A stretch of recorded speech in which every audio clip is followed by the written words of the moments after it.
Их не то что мало, они просто находятся в земле в очень небольших количествах пород. Без этих редкоземельных металлов значительная часть современной техники она потеряет свои свойства. И работать с таким сырьем на рыночном уровне не очень удобно. В Китае сейчас держат 70% всей добычи редкоземельных металлов и 90% переработки. США на втором месте 43 тысячи тонн, затем Австралия, кстати. А на четвертом месте Мьянма. А Россия на восьмом месте по объему добычи в мире после Индии. Деньги и писец. Авторская программа Дмитрия Прокофьева. Здравствуйте. С вами канал «Ищем выход». И на сегодня на нем мы будем искать выход в поиске редкоземельных металлов. Этот остров сокровищ, какая-то невиданная совершенно Голконда, добыча которой принесет нам какие-то сумасшедшие миллиарды долларов всему миру. На самом деле, пока мы еще не добыли редкоземельный металл, я напоминаю, что канал «Ищем выход» работает благодаря вашей доброжелательной поддержке, и сейчас самое время ее показать, в чем мы не сомневаемся. Поэтому сегодняшний наш разговор будет посвящен поиску редкоземельных металлов и разоблачению тайн с ними связанных. Эта история сразу напоминает остров сокровищ, да, когда спорят, что вот есть там такие сокровища Флинта на каком-то неизвестном острове, там лежит сотни тысяч фунтов стерлингов, надо только доплыть до этого острова и найти эти деньги. Но тут вдруг оказывается, если мы помним сюжет этого великого романа Стивенсона про остров сокровищ, то оказывается, что когда прибывают судно экспедиционное, прибывает на этот остров, выясняется, что на него есть немало претендентов. Да, на острове есть выброшенный там давно пират забытый, который эти сокровища на самом деле и нашел. Выясняется, что часть команды не согласна с распределением этих сокровищ. И, в общем, что доставить 700 тысяч фунтов не так просто, хотя они собраны в одном месте. Так вот, по поводу редкоземельных металлов очень похожая история.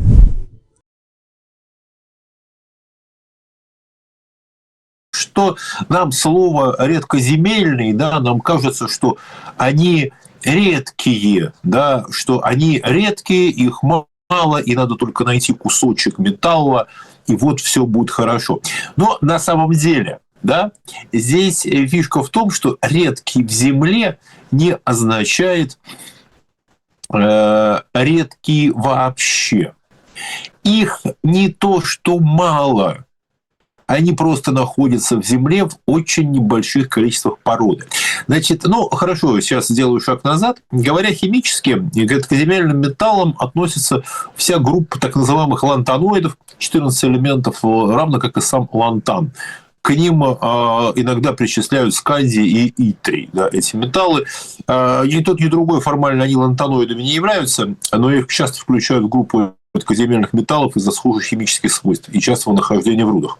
Соответственно, в промышленном использовании они не то чтобы взаимозаменяемые, но их использование является схожим.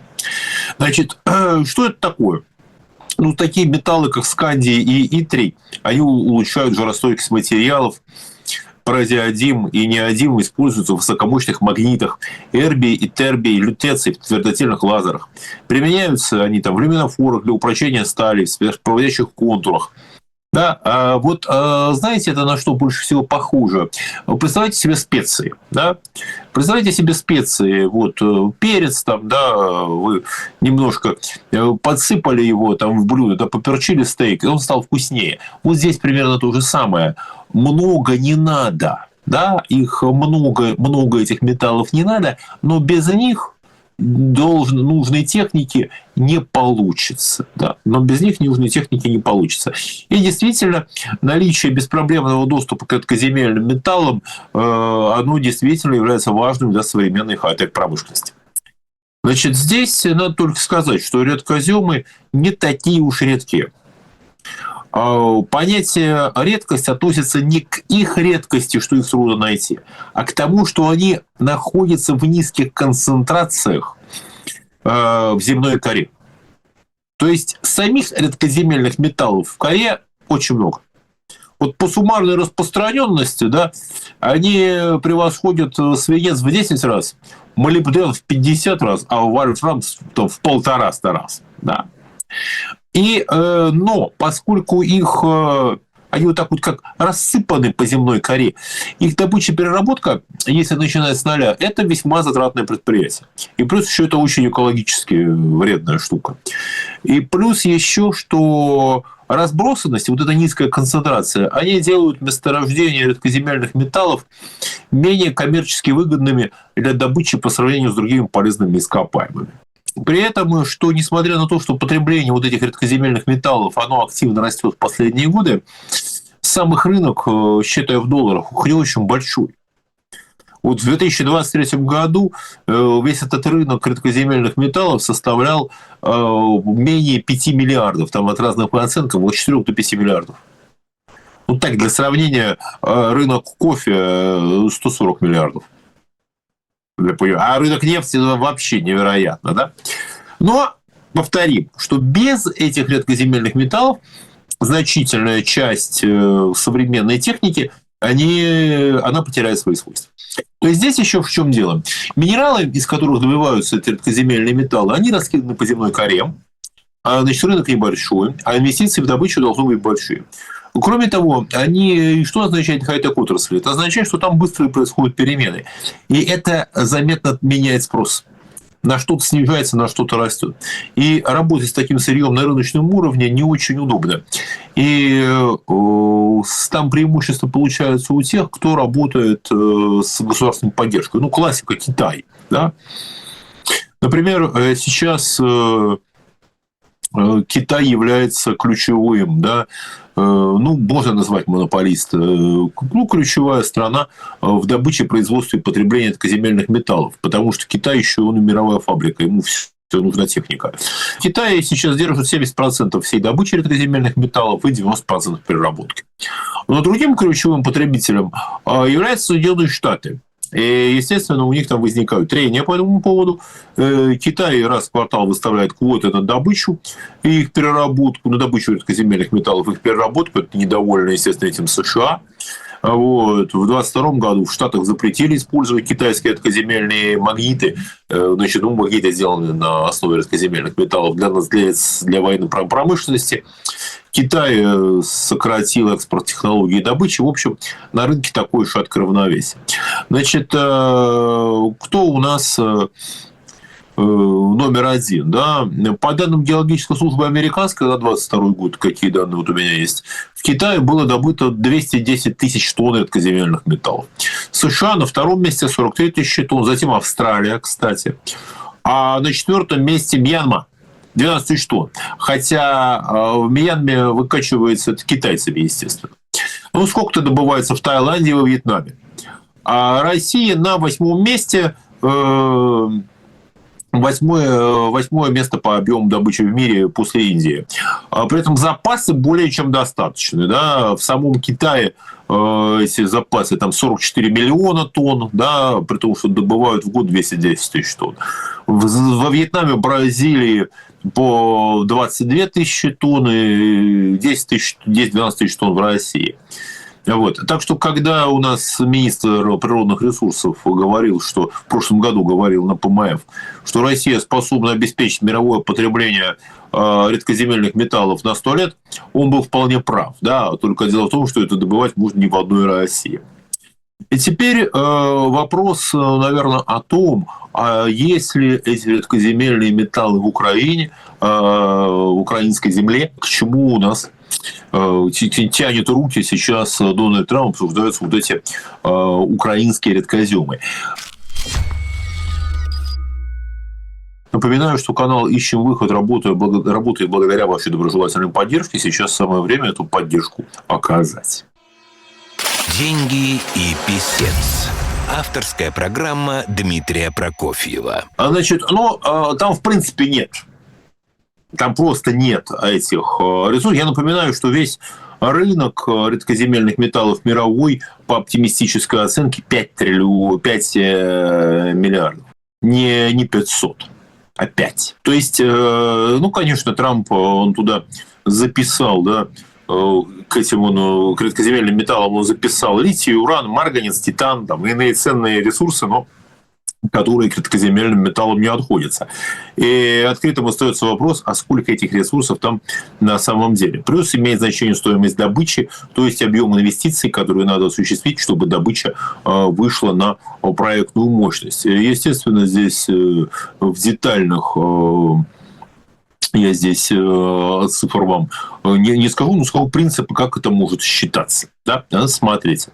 Значит, если мы говорим о том, что весь рынок мировой редкоземельных металлов составляет, пускай, 5 миллиардов долларов выручки, да, значит, индустрия неоднородная, какие-то производители показывают 15% прибыльности, какие-то 50% от выручки, но есть еще плата за риск, стоимость денег при инвестициях в разведку, создание инфраструктуры. И если принять, что вот чистая рента, то есть то, что государство может забирать себе, сохраняя интерес частнику, развивать добычу в редкоземельных металлах, ну, вряд ли составляет более 10% от выручки. Ну, сколько может отобрать правительство. Ну, то есть это 500 миллионов долларов ренты на весь мир.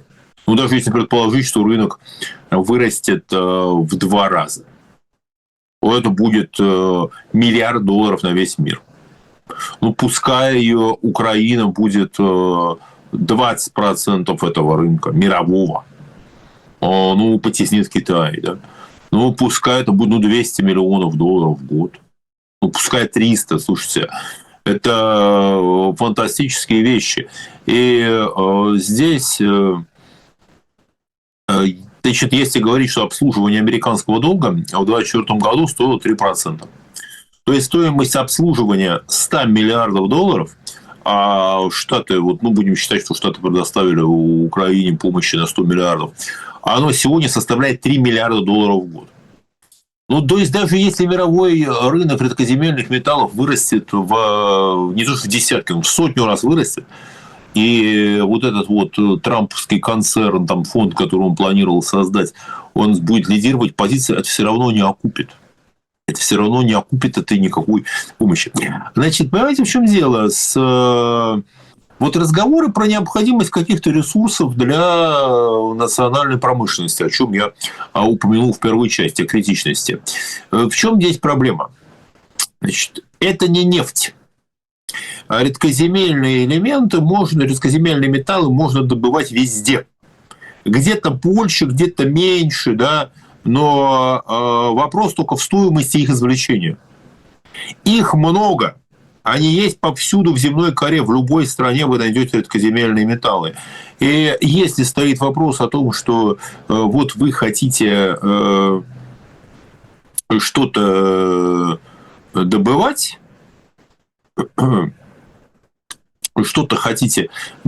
да, то вам понадобится, ну, условно, на 100 миллиардов, которые вот Америка предоставила помощь Украине, вы можете добыть любой объем редкоземельных металлов в Штатах вообще без проблем, если вы готовы потратить 100 миллиардов.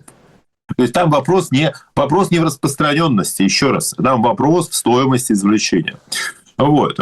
Поэтому здесь вопрос, почему Трамп это говорит, что вот он своим избирателям, да, которые за него проголосовали, что вот сейчас он все компенсирует редкоземельными металлами. Я сильно подозреваю, что те, кто вот так вот голосовал за Трампа, его поддержал, вот, рассказывали о контингенте, который за него голосовал, они вряд ли считать умеют, и ни кому не в огорчение будет сказано, они задумываются о таком вот... что, дескать, вот, да, сейчас мы получим, ой, как интересно, редкоземельные металлы, круто, они редкие, наверное, вот там они есть, у нас их нет. Ребят, вот для простоты, редкоземельные металлы есть везде, они у вас вот на улицу выйдете, и они у вас в земной коре есть, да, под вашими ногами, вы по ним ходите, только их доставать будет трудно. Значит, поэтому надо понимать, что если вы вообще задумываетесь, сразу я пошел в эту сторону, говорить о ренте, то единственное, вот с точки зрения ренты, которую из природных ресурсов извлекает правительство, имеет значение только нефть. Все остальные природные ресурсы с точки зрения получения их ренты – это вообще ерунда. Кстати, мировые продажи нефти в год по объему превосходят продажи всех остальных природных ресурсов вместе взятых. И большинство остальных природных ресурсов – это обычный бизнес с обычной доходностью, из которого там, правительство большой ренты не извлечет. Да? То есть здесь можно больше, но, например, с алмазов можно много заработать, но алмазы в масштабах мировой экономики – это еще небольшой бизнес. Значит, возвращаясь на шаг назад, то есть можно сказать, что мировая рента от нефти в 10 раз, ну это очень грубо, больше, чем рента от всех остальных природных ресурсов мира вместе взятых. А только что больше. И в России российская экономика держится именно на нефтяной ренте, которую собирает правительство. Вот это самая прибыльная история, да. То есть, в зависимости от цен в мировой нефтяной отрасли рента составляет половину выручки. А то и 70% – это вопрос, как государство и элита там это будут делить. Да? Но разница между ценой нефти и себестоимостью огромна. А вот разница между себестоимостью добычи вот таких редкоземельных металлов, их обработка, упаковки и так далее, она не очень значительна. Понятно, есть здесь косвенные истории про то, что мол, без этих редкоземельных металлов у нас не будут работать какие-то там приборы, техника, оружие и так далее. Да, но, как я говорю, достать их – это вопрос цены, а не вопрос доступа к ресурсам. Поэтому здесь при вот эти рассказы про какую-то колоссальную ценность месторождений на постсоветском пространстве, это такие представления из позапрошлого века о том, что вот мы захватили территорию, и у нас что-то очень сильно прибавилось. При стоимости денег и уровне рисков вот в таких странах с неустойчивой политической, экономической, социальной ситуацией, с обилием шоков, которые там есть, там бизнесу еще правительство доплачивать будет, а не то, что ренту изымать. Да? Поэтому считать, что сколько лежащие в земле ресурсы они могли бы стоить если их добыть и доставить на биржу, это такие сказки. Нужно считать, сколько у вас норма прибыли в стране, да, и какие издержки извлечения с текущими технологиями. Да. Поэтому здесь история о том, что это очень эффектно звучит, это вокруг этого сразу выстраивается огромное количество людей, тем более, что если у нас прозвучало, да, нам начальство сказало слово редкоземельные металлы, сейчас надо добыть 100-500 миллионов тонн редкоземельных металлов, и будет счастье. Я хочу сказать, что у нас до этого говорили, что к 2030 году надо произвести, я уже не помню, 2000 самолетов, да, гражданских. Ну и где? То есть даже близко они не приближают. Надо было там проводить что-то по 2 самолета в день, да, их там производят по 2-3 самолета в год. Нормально. Значит, здесь то же самое. Редкоземельные металлы, они очень далеко и хорошо попрятаны. Напоминаю, что YouTube-канал «Ищем выход» работает благодаря вашей доброжелательной поддержке, и мы будем рады, если вы эту поддержку сможете оказать. «Деньги и писец». Авторская программа Дмитрия Прокофьева. Итак, что такое справедливая рыночная стоимость природных ресурсов? Это не биржевая цена лежащих в земле разведанных запасов и даже не прибыль, которую можно получить из разницы между биржевой ценой ресурса и себестоимостью ее добычи. Справедливая рыночная стоимость, которую все время у нас говорят, рыночек порешает природных ресурсов, это цена, которую инвестор сегодня готов заплатить за месторождение с учетом стоимости разработки, стоимости денег во времени для подобной юрисдикции и уровня рисков, то есть минимальный уровень размера прибыли, ради которых стоит заниматься таким проектом. Да. То есть риски эти весьма разнообразны. Начиная от падения цены на соответствующий природный ресурс до каких угодно политических, коррупционных, всевозможных. И вот уровень всех этих рисков и стоимость денег на постсоветском пространстве столь высока, что разработка большинства обсуждаемых этих проектов в сфере природных ресурсов, она, в общем, экономически не очень целесообразна. Ну вот смотрите, допустим, да, сейчас у нас официальная ставка, ключевая ставка у нас 20%, 21%, да, Центральный банк говорит. Значит, 21% ключевая ставка, значит, коммерческие кредиты сейчас даются под 30%, да.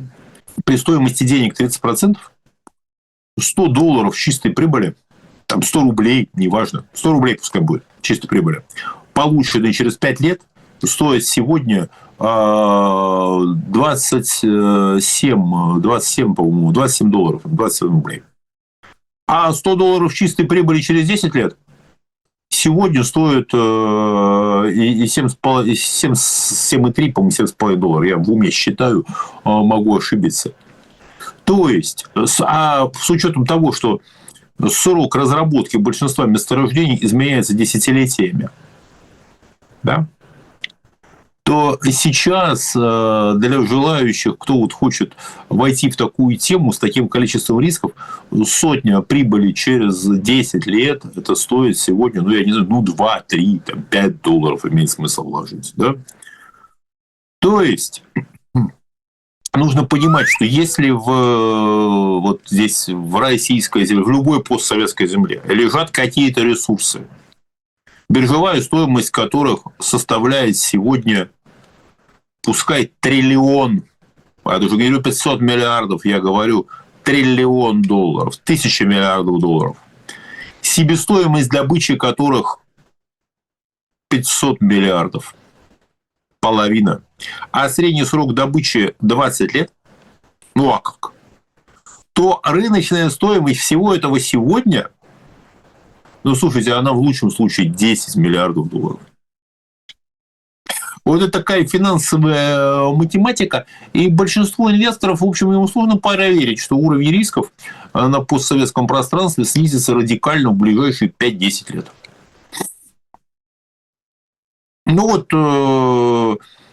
Не знаю, марсиане прилетят. Да, или какая-то вот что с этим сделать? Нет, невозможно, не надо фантазировать, да, поэтому сейчас с учетом изложенного на вот таких аукционах, да, если бы кто-нибудь продавал бы права на использование вот этих вот ресурсов, слушайте, никто бы там не купил такие деньги, да.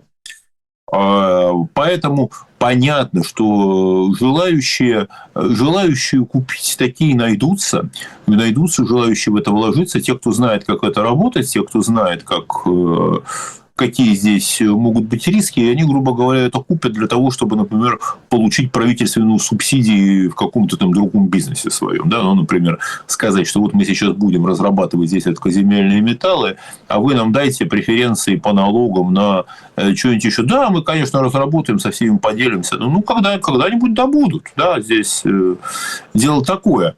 В принципе, могут выступить там покупателями те, у кого очень много денег, там, допустим, какие-то монархии Персидского залива, там, Китай, кто-то может в это все вложиться, в это все играть. Но все, в общем, понимают, что вот эта вот вся чистая приведенная стоимость любых прав на все возможные постсоветские природные ресурсы, кроме нефти, конечно, особенно в сфере вот этих вот редкоземельных металлов,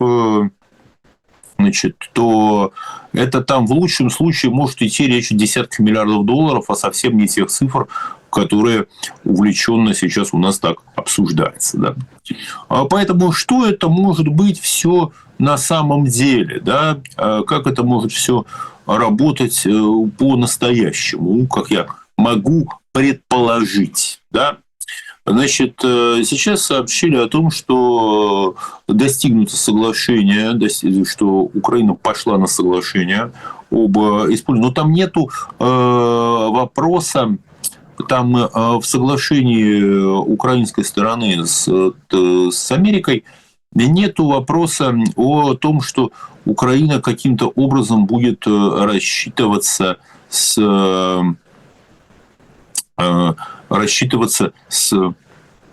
какими-то ресурсами. Да, там о чем идет речь? Что фактически создается фонд, да, кстати, на $1 триллион. В черновике соглашения фигурировала такая сумма. Я ориентируюсь на те данные, которые мне доступны на минуту в этом разговоре. Значит, в него вносятся уже понесенные затраты Запада, в него вносятся инвестиции живыми деньгами, в него вносятся доходы Украины от экспорта. Вот половина, да, 500 миллиардов долларов, которые берутся из 50% отчислений от любого экспорта. Ну и пока Украина не внесет эти 500 миллиардов из этих отчислений, она будет отчислять. И вот этот фонд и будет восстанавливать Украину.